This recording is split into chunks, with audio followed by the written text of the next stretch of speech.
What is going on, everybody? It's Andre here. Welcome back to my channel, and today we have another video on how to get the most money for your property, how to get the most money into your pocket, and that is our system and our process that we follow to negotiate and handle multiple offers. Especially right now in the first quarter of 2021, we are still seeing a lot of competition out there, a lot of bidding war still happening on the majority of listings coming to market. I recently just did my 2021 spring market review on what I think the Ontario spring market's gonna look like, and I do think it's gonna cool down as we see a whole new influx of inventory coming to market, but we are not there yet, and there's still a lot of competition out there. And as a seller, you wanna make sure that you and your agent are taking full advantage of that competition and getting the most amount of money for your property. I am warning you that if you or the agent you're working with does not have a system or experience handling multiple offers or even just doing revisions, you are potentially leaving thousands of dollars on the table. In this video, we're gonna talk about how to set up and handle multiple offers on presentation date, as well as some tips on how to negotiate offers to get the most favorable outcome for your seller. And before we dive into it, if you're new here, what's up? My name is Andre. I'm a real estate agent here in Ontario, servicing Barrie and the Simcoe area, and on this channel I make real estate related videos like this one, so check them out if you like it. Also drop a comment below and let me know your thoughts on this video. Just in case you're unfamiliar of what multiple offers, a bidding war, a price war as it's sometimes called, of what it is, it's essentially when a listing comes to market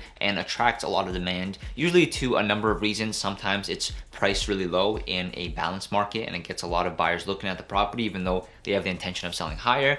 Or in a market like we're in now, a seller's market, when there's very little inventory, you have just a lot of buyers in general looking, and every new listing that comes on the market attracts a lot of demand. This creates a scenario where multiple potential buyers are submitting an offer on the property and then competing against each other to close the deal, and it usually comes down to either price or conditions for the seller. Now, obviously, every realtor is going to have a little bit of a different system and perspective when it comes down to how they personally handle multiple offers. I know there's a lot of small details that come into play, but overall, this is what me and my partner have been doing, our system that gets results. You should check out my previous video where I talked about how I accidentally made my clients an extra $10,000 within 30 minutes. That was using our how to handle multiple offer system, as well as a listing strategy that we use, which I talk about in the video as well. But it's definitely going to be a little bit different for every single agent. But overall, I think this is a solid outline that you should follow when it comes down to handling multiple offers, as well as kind of negotiating and then going for the price or the conditions,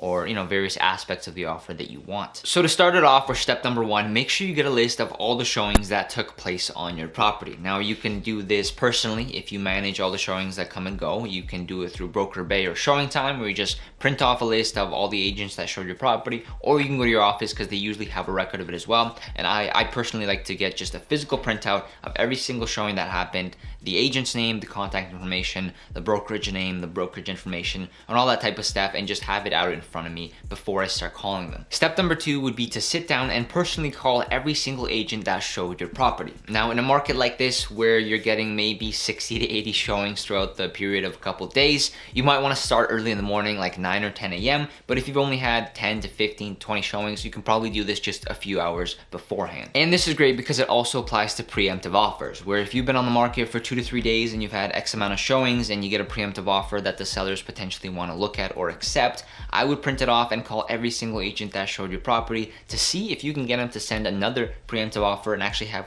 a multiple offer scenario prior to your sellers looking at this first preemptive offer. Now, you might be wondering why I'm suggesting to personally call every single agent that showed your property and not just send out like a group text or a group page through the system, notifying them of any updates that you want to send out, whether it's going to be the presentation time, how many offers you've gotten so far, and different things like that. The reason we like to do this is to, number one, avoid error. Number two is build a relationship with that agent. And number three is to get feedback. When it comes down to avoiding error or mistakes, we've had a lot of cases before where not every agent or realtor is getting the email or text message updates that we are sending out with regards to updates on the properties, on how many offers there are, when the presentation time is, and different things like that. So it's nice to call them and ask if they are getting these updates. And if they're not, write down their numbers so that you're personally sending them out.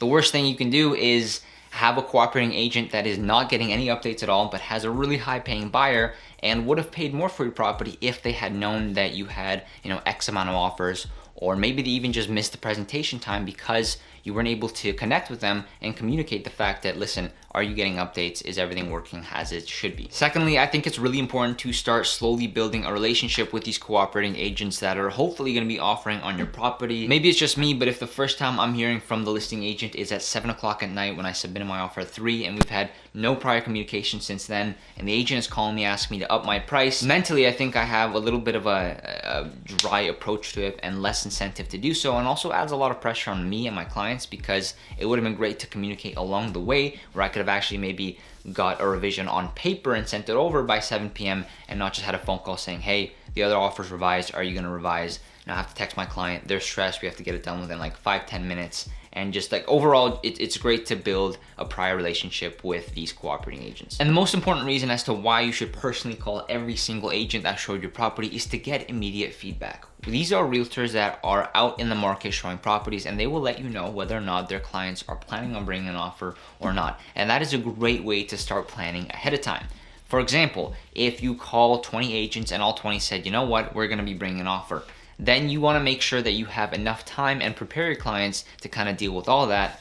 But on the other hand, if you called 50 people and only 2 said they're gonna be bringing offers, you might wanna strategize a little bit differently, because maybe waiting too long isn't the right way to go. And you might send a page out saying, you know what, best and final offer. The seller will not be looking at revisions. These cooperating agents send their offer, they get notified there's only 2, but by the time they maybe want to do a price reduction because there's only 2 offers and not that much competition, you already have it signed and good to go. Once you've called everyone, make a list of everyone that has expressed interest in putting in an offer. Now in this case, I would suggest getting a whiteboard. That's what we use. You can also do it on your computer. I would say a piece of paper is probably better on your computer, something that you can just look at and at one glance have a quick snapshot of what's going on, how many offers, ranked from 1 to 10 or whatever it might be, the agent's contact information, their cell phone number so you can reach them quickly or text them as offers come in and go along, and different things like that. One thing I would definitely not suggest is having like 15 agreements of purchase and sales on your desktop that just looks cluttered. You don't know which offer is which, and you have to like click through every single one until you find the one that you're looking for. In addition to that, I will have like a folder titled 4387 HEP install offers, and then from there I'll have a list of folders titled by the agent's name with all the documents inside. Sometimes realtors will send you just an 801 before you actually get the physical offer, because they will be submitting, but they want to know how many offers are on the table before they put down their final price. Other times you kind of get it all in one PDF, or in an email you get like 3 or 4, so you want to make sure they're just all in one folder, and you don't have to, well, you don't have to stitch them together just to look at it, and 2, it just keeps it all organized. As offers come in, make sure you update that through the system, page it out through either brokerbay or again showingtime through your office, text them personally, but most importantly, make sure that all the agents that have submitted an offer are aware that other ones are coming in. And it's great because on the whiteboard you have their contact information. You can just send a quick text or a group email to do that. Preferably it's just me and my partner in the office when it comes down to presentation time and negotiating. We have had it before where clients are with us as well in the war room, as sometimes we like to call it, while you're kind of doing everything that needs to be done, talking to all these other agents.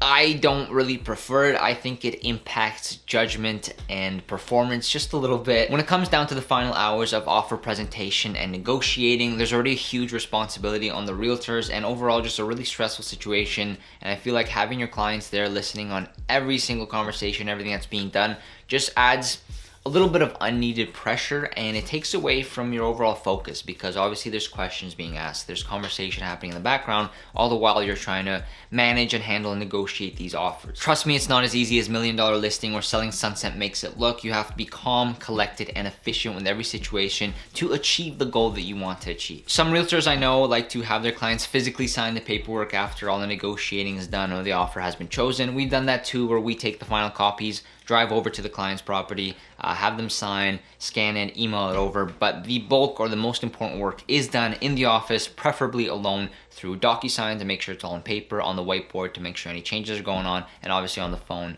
to to negotiate the offers and get what we want to get. As you get to presentation time, we hop on a quick Zoom call with our clients and share our screen to present either just a certain amount of selected offers or all the offers, depending on what the preference is for our sellers. Obviously, they're going to be really looking at price or conditions, but it's really important to go through the contract in a little bit of depth so your sellers know exactly what's going on, especially if they haven't sold the property recently. Another aspect that's really important is the deposit and deposit amount. You have to really go through the process and let your sellers know that just because someone backs out of a deal, if it's conditional, they receive their deposit back, given that it's written in their conditions. And what is the sum of the deposit? If it's only $1,000 and these clients are offering way more than you want, well, that could also lead to some doubt, because why don't these, high-paying buyers have that cash in their account that they could give to you?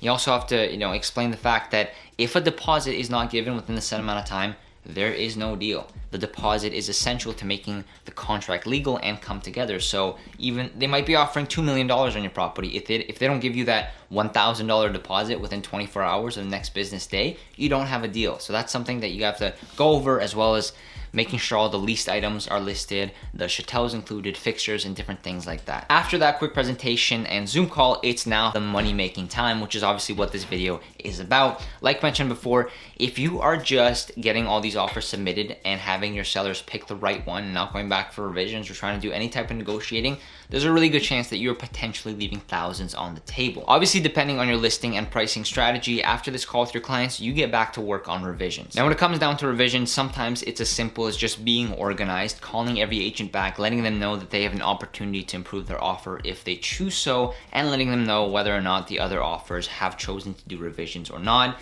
That's kind of comes down to more the strategy, whether or not they ask that or if you disclose that. Usually we do, because if this cooperating agent is notified that the other offers did a revision, they're more likely to do one as well. But sometimes agents choose not to do so and just say, listen, you have an opportunity to revise, send it over on paper if you'd like to. That's it. Now, when it comes down to actually negotiating a more favorable offer for your seller, there's a few ways to go about it. Number one, and unless you're in a really unique situation, you have to call, not text or email. Texting or emailing doesn't have that personal connection with it, and it really gives the other party a lot of time to think about their answer. So if you text someone, hey, can you come up, $10,000 on price, they might really think about it, start debating whether it's worth it or not. But if you are on the phone with them, yourself and them are in the hot seat, you ask them that question, they say, well, I don't know. You tell them, listen, call your clients and give me a call right back to see what they say. It comes with experience, and the more you do it, the more you have an advantage into actually negotiating what you want to achieve. Obviously, most of the time it's gonna be on price, but there's a difference. There's a big money-making difference when you're calling an agent saying, listen, can you come up 10,000 on price? No, my clients can't do it. What about 5? No, my clients can't do it. Well, listen, send me back an offer for 3,000 and we'll see if we can make it work, as opposed to just saying, you know what, we're offering revisions. If you want to up your price or increase your offer in any way, shape, or form, send it back to us. If not, that's okay as well. You're on the phone, you're putting them in a position where they have to respond to you, and that's more incentive, and it creates that demand to, again, negotiate for a better offer. When you learn how to properly convey that emotion over the phone, it even comes down to the tonality of your voice. You have an advantage and opportunity to incentivize the cooperating agent to get their clients to come back at a higher price, whereas otherwise in text or email you wouldn't be able to, because quick text to the client saying, hey, can you come up on price? Clients say no, we're at our highest. But with the right tonality and the right incentive towards the cooperating agent with those conversations and negotiating, they call their clients excited because they have a feeling that they're in the top 3, and get them to revise, to send it again, which gives you even more leverage, because now you can go to the next top 3 offers and say, you know what, another offer revised. Do you want to revise again? And that's kind of how the cycle goes until either everyone reaches their max or a seller chooses to make the decision. And this process can take anywhere between 30 minutes to 3 to 4 hours, sometimes even till midnight. If every offer says, you know what, we are at our maximum, there's no room for revisions or negotiating, then you just simply decide on an offer, and you're not losing anything by doing so. But in the case where you have a lot of revisions going on and a lot of adjustments can be made, room for negotiating, it just goes on and on and on until, again, the buyers max out or the seller decides to make a decision. And a huge tip here that we have is that it doesn't count unless it's on paper. One mistake that you do not want to make is page out or let these other agents know that your sellers have decided to accept an offer without physically having it in your hand, because verbal is just verbal. Things can change, and unless you have it written in your, on your computer or in your hand, then it doesn't count. As we wrap it up here, once you have the contracts revised and negotiated, you call your clients back on Zoom, present those new offers, if any, and get them to sign through DocuSign. Usually this is the part when you have a little bit of a celebration because you're in the process of closing the deal and getting a firm offer.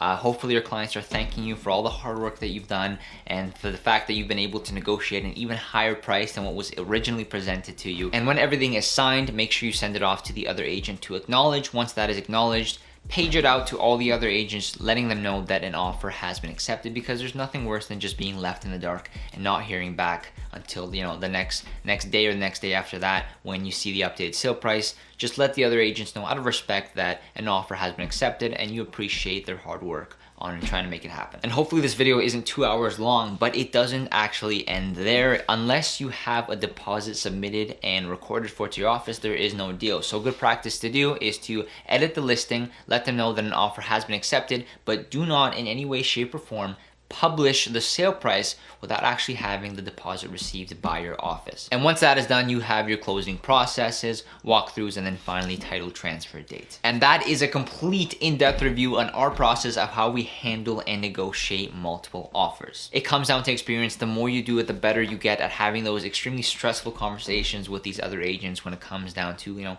asking them for more money or negotiating the conditions down or changing the closing date and different things like that. But it's really important, and hopefully this video was helpful, to have an outline on how you're gonna handle multiple offers, because again, the worst thing you can do is just have everyone submit their offers, maybe not even have everyone submit it, just page it out, and those that want to submit, not actually going trying and convincing someone to submit an offer in a case where they initially weren't going to, because you are leaving potentially thousands of dollars on the table. Thank you so much for watching. Make sure to check out some of my other videos if you enjoyed this one, and I will see you in the next one.